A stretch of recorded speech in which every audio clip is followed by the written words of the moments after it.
এটাই কি নতুন সমীকরণ তৈরি করতে পারে, ভোট বাক্সে প্রভাব ফেলতে পারে? সেই কারণের জন্য কি খানিকটা ওয়েট করে যাওয়া, মানে বলা যেতে পারে যে ছিপে আটকেছে মাছ, এবার খানিকটা খেলিয়ে নাও, এরকম ধরনের? আমরা আসবো তন্ময়দার থেকে উত্তর নেব কেন সার্বিক উন্নতি এবং সঙ্গে এই যে একটা ম্যাসিভ সংখ্যক, একটা বড় সংখ্যক মানুষ যারা মনরেগার এই 100 দিনের টাকা থেকে বঞ্চিত হচ্ছেন, তাদের জন্য কেন্দ্র কি ভাবছে? সবকি সাথ সবকি বিকাশ, কেন্দ্র সরকারের কমেন্ট, কেন্দ্রের ভার্ডিক্ট, সবার পাশে দাঁড়ানোর অবস্থান। এখানে তো তাহলে এই সবচেয়ে বড় ভার্ডিক্ট সবচেয়ে বড় ফেলিয়ারে পরিণত হচ্ছে। কি বলবেন ডক্টর তন্ময় চ্যাটার্জি? শুনবো তন্ময়দার থেকে। একটা এবার ভোটের বাজারে বড় ফ্যাক্টর হতে পারে কেন্দ্রের টাকা বন্ধ করে দেওয়ার জায়গাটা। কি উত্তর দেবেন বিজেপি মুখপাত্র? আমার গতবার ভুলে গিয়েছিল, ডক্টর তন্ময় মুখোপাধ্যায় আমাদের সঙ্গে রয়েছেন। তন্ময়দা প্লিজ। প্রথমেই বলবো যে আমি কখনো এই উত্তর দেবো না যে শুধু চুরির জন্যে 2 লক্ষ কোটি টাকা নাকি কেন্দ্রের কাছে পায় না। আমি প্রথমেই বলবো এই 2 লক্ষ কোটি টাকা পায় বলে যেটা বলছে এইটাই মিথ্যে। আর দ্বিতীয়ত আমি বলবো যে মনরেগাতে যেটা বলা হচ্ছে যে টাকা ফেরত দিতে বলা হয়েছে, এটা সর্বৈব মিথ্যে। আর তুমি আমাকে একটা অর্ডার দেখাতে পারবে? আমি তোমাকে বলে দিচ্ছি, কলকাতা হাইকোর্ট বলেছে যে মনরেগা অনির্দিষ্টকালের জন্য বন্ধ রাখা যায় না, মনরেগাকে চালু করতে হবে। সেখানে কোনো টাকা ফেরত দেওয়ার কোনো ব্যাপার নেই। এই জন্যে যে 4টে ডিস্ট্রিক্টে যেখানে ধরা হয়েছে তারা ফাইন দিয়েছে, এবং তার মানে কি তারা স্বীকার করেছে দুর্নীতি হয়েছে। আজকে অভিষেক বন্দ্যোপাধ্যায় বলেছেন যে 200 জন যদি দুর্নীতি করে তাহলে সবার টাকা বন্ধ হয়ে যাবে। আর আমরা বলেছি সেই 200 জনের মধ্যে কি 2 জনের বিরুদ্ধে কোনো ব্যবস্থা নেওয়া হয়েছে? কিন্তু পরিবর্তে এই যে গুজরাটে দেখুন, এই মনরেগাতে দুর্নীতি হয়েছে, সেখানে মন্ত্রীর ছেলে জেলে। তো এই জন্যে গুজরাটের টাকা বন্ধ হয়নি, কারণ মন্ত্রীর ছেলেও জেলে গিয়েছে। যদি হচ্ছে সেই দুর্নীতিবাজরা যদি থেকে যায় তাহলে তো আবার দুর্নীতি হবে, তাহলে তো আরো 10 গুণ বেশি টাকা চুরি করবে। তো সুতরাং আমি প্রথমেই বলবো যে 2 লক্ষ কোটি টাকা নেই, উল্টে সিএজি রিপোর্ট বলছে যে এই রাজ্য কেন্দ্রের 2 লক্ষ কোটি টাকা কোনো হিসাব দেয়নি। এটা সিএজি রিপোর্ট বলছে, আমাদের কথা নয়।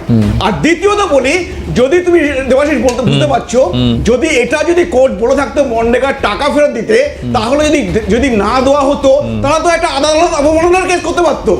সে কি করেছে? কারণ কোনো টাকা দিতে বলেনি, এটা মিথ্যে। আচ্ছা, তারপরে আমি আবার তোমাকে বলি যে এই যে বলা হচ্ছে যে আবাস যোজনায় কেন্দ্র 45 লক্ষ বাড়ির অনুমোদন দিয়েছে, 36 লক্ষ বাড়ি এই রাজ্যে হয়ে গেছে। আজকে কি এই তৃণমূল সেই 36 লক্ষ বাড়ি কে কে পেয়েছে তারা একটা লিস্ট বার করতে পারবে?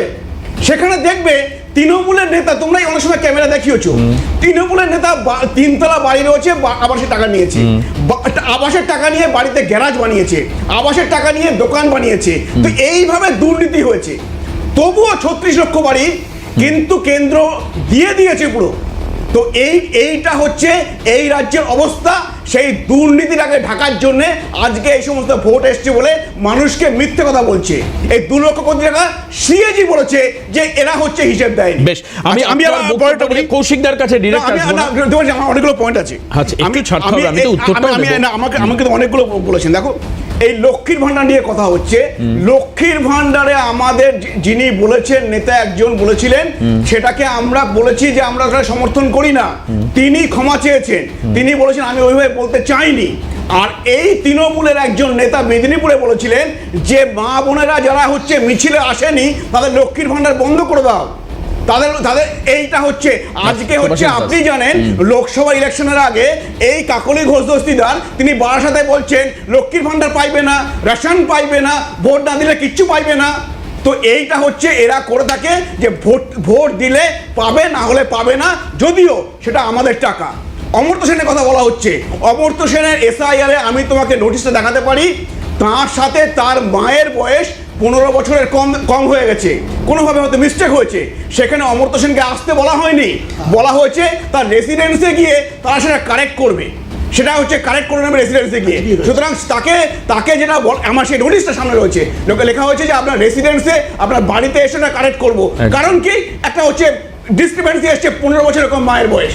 আচ্ছা, তারপরে এই যে কংগ্রেস যেটা কথা বলছে যে তারা নাকি অনেক কিছু করেছে, আমি তোমাকে বলে দিচ্ছি 1947 থেকে 2014 পর্যন্ত দেশে যত AIMS হয়েছে তার সংখ্যা, কৌশিক এখানে বসে আছে, তার সংখ্যা ছিল 7। আর আজকে দেশে এআইএম এর সংখ্যা 26, 14 থেকে এই 25, 26। আচ্ছা, তারপরে সিমিলারলি আইআইটি, আচ্ছা, আইআইএম হ্যাঁ। দেশে যা হয়েছে ওই হচ্ছে প্রায় 65 বছর ধরে, গত 10 বছরে তার দ্বিগুণের বেশি।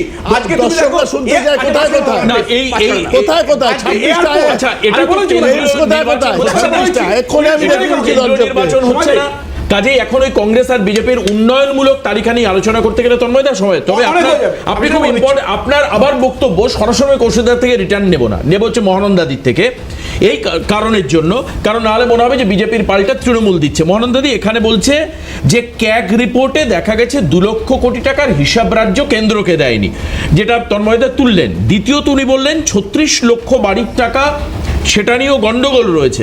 পাশাপাশি অমর্ত্য সেন ইস্যুতে ডিসক্রিপেন্সির যে জায়গাটা, সেটা মায়ের সঙ্গে অমর্ত্য সেনের বয়সের, এবং সেটা বাড়িতে গিয়ে ঠিক করবার কথাই বলা হয়েছে। যেভাবে তৃণমূল প্রচার করছে স্বামী অমর্ত্য সেন বা দেবকে নিয়ে, আসলে সেটা নয়। না, সেটা আজকে হয়েছে, যেটা আজকে যে হিয়ারিং আসতে হবে না, সেটা আজকে এক্ষুনি দিয়েছে আন্দোলনের পরে নির্বাচন কমিশন নতুন করে ভাবছেন।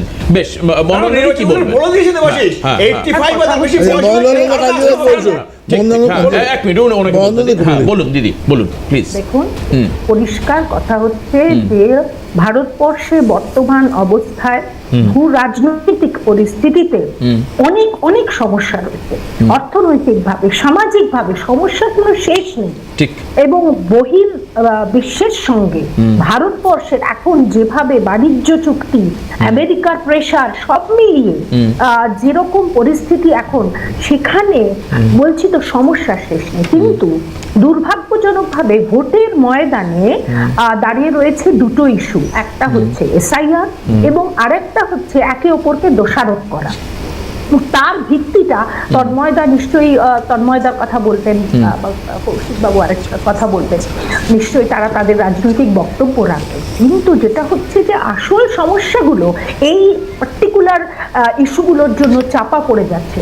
এবং এসআইআর আমি বলবো, এসআইআর তো একটা প্রশাসনিক কাজ, ইলেকশন কমিশন একটা স্বশাসিত সংস্থা, তাদের সঙ্গে রাজনৈতিক যোগাযোগ থাকার কোনো থিওরিটিক্যালি কোনো না, আমি আপনার থেকে না, আমি না না না একটা মিনিট, আমি শুধু আপনার থেকে জানতে চাই যা যা ঘটছে আশপাশে, যেটাকে তৃণমূল খুব বড় করে সামনে প্রচার মঞ্চ তুলে ধরছে, মানে নির্বাচন কমিশন আলোচিত হচ্ছে ভোটের প্রচার মঞ্চে, একদম ঠিক, যদি বিজেপি সত্যি এজেন্ট হয়ে তারা কাজ করে ইত্যাদি ইত্যাদি অনেক কিছু, যা যা ঘটনাক্রম তা দেখে কি সত্যি নির্বাচন কমিশনের ট্রান্সপারেন্সি নিয়ে বা তাদের যে নিউট্রাল অবস্থান, এটা নিয়ে প্রশ্ন উঠতে পারে? আপনার কি মনে হয়?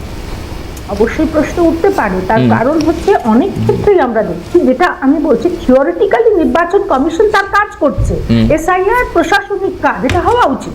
কিন্তু প্রশ্ন হচ্ছে এতদিন নির্বাচন কমিশন ঘুমিয়েছিল কেন? পার্টিকুলারলি এই বিহার, ওয়েস্ট বেঙ্গল ইলেকশনের আগে হঠাৎ তাদের ঘুমটা ভাঙলো কেন? প্রথম প্রশ্ন। দ্বিতীয়ত, একটা প্রশাসনিক কাজের জন্য আমার দেশের এতগুলো মানুষকে বলি দিতে হচ্ছে কেন? এত প্রেশার কিসের?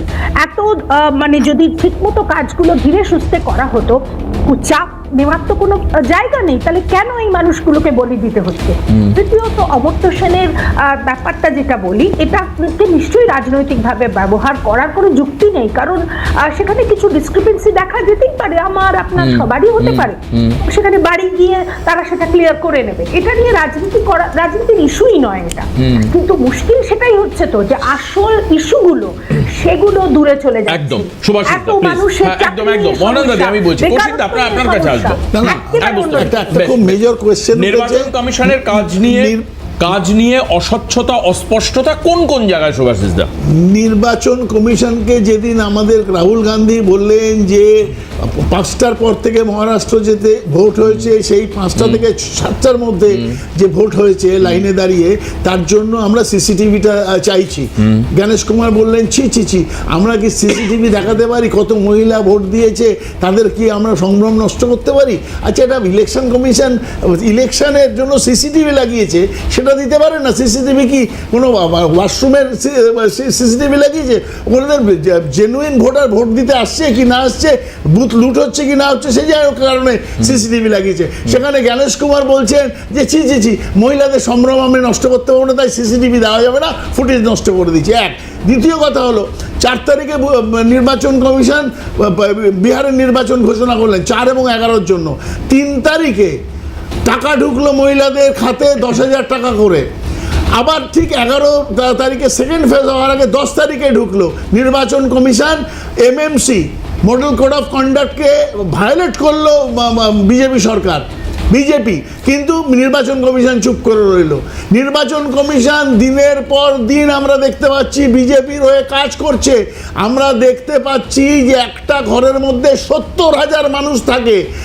সে যখন জিজ্ঞাসা করা হয়েছে যে একটা ঘরে 70,000 বলে, ওটা ভুল হয়েছে।